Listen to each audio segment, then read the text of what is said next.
Hello all and welcome to వినర సోదర వినపసారి. ఎవరైనా కొత్తగా వచ్చిన వారుంటే ముందుగా సబ్స్క్రైబ్ చేసుకోండి మామ. నాకు కూడా కొంచెం బూస్టింగ్‌గా ఉంటుంది. అండ్ ఈరోజు టాపిక్‌లోకి వెళ్ళిపోదాం. ఈరోజు టాపిక్ వచ్చేసి 'Vishwanath and sons' trailer review మామ.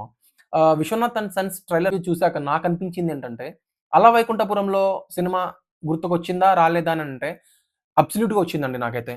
ఎందుకంటే ఆడియో లాంచ్ అప్పుడు 'చిమ్‌టో' అన్న చెప్పారు. It's going to be another 'అల వైకుంఠపురంలో' సినిమా అని. సో, ఆ మాట విన్నాక నేను గూడా ప్రిటీ డామ్ ష్యూర్‌గున్నా. నేను ముందు నుండే సినిమా పైన డామ్ ష్యూర్‌గున్నా.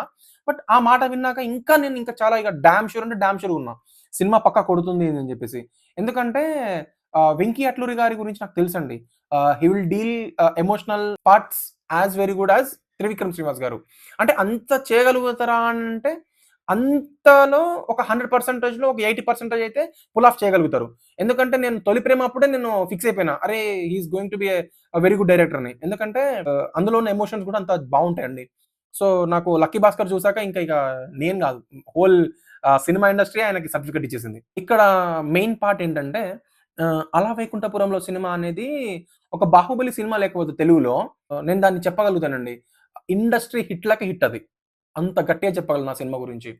ఏదైనా సినిమా భుజాలపై నుండి మోసి అలుపు రాని సినిమా ఏదైనా ఉంది అనంటే అది నాకు 'త్రివిక్రమ్' గారి సినిమాలలో మొట్టమొదటిది 'ఎన్టీఆర్' అన్నతో చేసిన 'అరవింద సమేత'. తర్వాత 'అల్లు' అన్నతో చేసిన 'అల వైకుంఠపురంలో'. అంటే అంత మంచి సినిమా అండి అది 'అల వైకుంఠపురంలో' అనేది. సో, అంత డెప్త్ అంత అదుంటదా? ఎమోషన్ ఉంటదా? అంత ఎమోషన్ క్యారీ చేస్తదా ఈ సినిమా అననంటే ఏమో మరి. 80% అయితే చేస్తది అని నా సూచనలయితే కొడుతున్నాయి భయ్.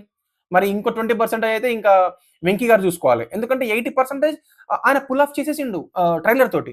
మరి ఇంకా 20% అయితే సినిమా మొత్తం చూసిన తర్వాత చెప్పగలుగుతా. ఇప్పుడైతే చెప్పలేను. బట్ నాకైతే సేమ్ 'అల వైకుంఠపురంలో' ట్రైలర్ చూస్తుంటే అనిపించింది. ఫస్ట్ ఎంటర్‌టైన్‌మెంట్‌లోకి వెళ్ళి, తర్వాత ఎమోషనల్ బ్యాక్‌డ్రాప్‌లోకి వెళ్ళి, మళ్ళీ ఎంటర్‌టైన్‌మెంట్, మళ్ళీ emotions. Combination of emotion and entertainment అండి. సో, ఇలా ఉంటే సినిమా చూడగలుగుతాం. మనకెంతసేపు ఒక 2 అవర్స్ కూర్చోబెట్టి 2 అవర్స్ ఎమోషనే చెప్తా.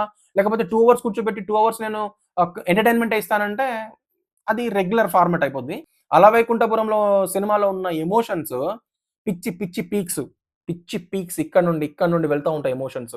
ఇక్కడ నుండి ఇలా బాడీలోకి మొత్తం వెళ్తా ఉంటది. అంత ఎమోషన్. 'బమ్మెర పోతన' గారు రాసిన ఒక ఇతిహాసం తోటి దింపాడు ఆ సినిమాని 'త్రివిక్రమ్ శ్రీనివాస్' గారు. మరి ఈ సినిమా ఎలా దింపారో నాకు తెలీదు. వర్కౌట్ అయితే మాత్రం it's going to be damn sure another hit అండి. Blockbuster not hit. అది it's going to be another blockbuster for 'Surya' గారు అండ్ 'వెంకీ అట్లూరి' గారు. ట్రైలర్‌లో చెప్పిన విధానం ఏంటంటే, రాధిక గారు వాళ్ళ అబ్బాయిని ఒక షూటర్‌గా చేయాలనుకుంటా ఉంటారు. సో, చేస్తారు గూడా. చేశాక తనకొక బాబు పుడతాడు. మరి ఆ బాబు తనకి మరి ఎవరికి పుట్టారో తెలియదు. ఆ బాబుకైతే ఏదో ఇష్యూ వస్తుంది. ఆ వచ్చిన ఇష్యూని క్యూర్ చేయడానికి మమతా బైజు గారిని తీసుకొస్తున్నారు అని అనిపించింది నాకైతే ట్రైలర్‌లో. ఆమొచ్చిన తర్వాత సేమ్ 'అల వైకుంఠపురంలో' 'బంటు' వచ్చిన తర్వాత సినిమా అందుకుంటుంది. సేమ్ ఇక్కడ గూడా మళ్ళీ మమతా బైజు గారు వచ్చిన తర్వాత సినిమా ఎత్తుకుంటుందేమో అని నాకనిపిస్తుంది. లెట్స్ హోప్ 'సూర్య' గారే మొత్తం దీన్ని ఎత్తుకొని భుజాల పైన మోయాలని నేను అనుకుంటున్నాను. 50, 50 అయితే ఇంకా అసలు బావుంటుంది. ఎందుకంటే హీరోయిన్ గూడా ఇంత మంచి క్యారెక్టర్ హీరోతో సమానంగానంటే అది చాలా బావుంటుంది. ఎందుకంటే 'మమతా బైజు' గారు she is a very great performer. నేను ఆమెను 'ప్రేమలు' సినిమా నుండి చూస్తున్నాను. 'ప్రేమలు' సినిమాలో అయితే వేరే లెవెల్ యాక్టింగ్ చేసింది అమ్మాయి. మరి అదే యాక్టింగ్ ఇంత గ్రేట్ పెర్ఫార్మన్స్ గూడా ఇక్కడ చేస్తుందని నేను ఆశిస్తున్నాను. ఆమెకంత సీన్స్, ఆమెకంత ప్రియారిటీతో రాసాడా లేదా? నాకైతే రాసాడనిపిస్తుంది. ఎందుకంటే ట్రైలర్ స్టార్ట్ అయినప్పటి నుండి ఎండ్ అయ్యేంత వరకు ఆ అమ్మాయే కనబడింది నాకు. సూర్య గారితో పాటు ఆ అమ్మాయి కనబడింది నాకు. సూర్య గారు మనకి అసలు సూర్య గారి ముందు మనకెవరు కనబడరు. అలాంటిది ఆ అమ్మాయి కనబడింది అనంటే తప్పకుండా రాసిండు అని నేను అనుకుంటున్నాను. Let's hope finger crossed. Cinema అయితే going to be damn sure అండి. ఇంక నేను చెప్పనవసరం లేదు. It's going to be block buster.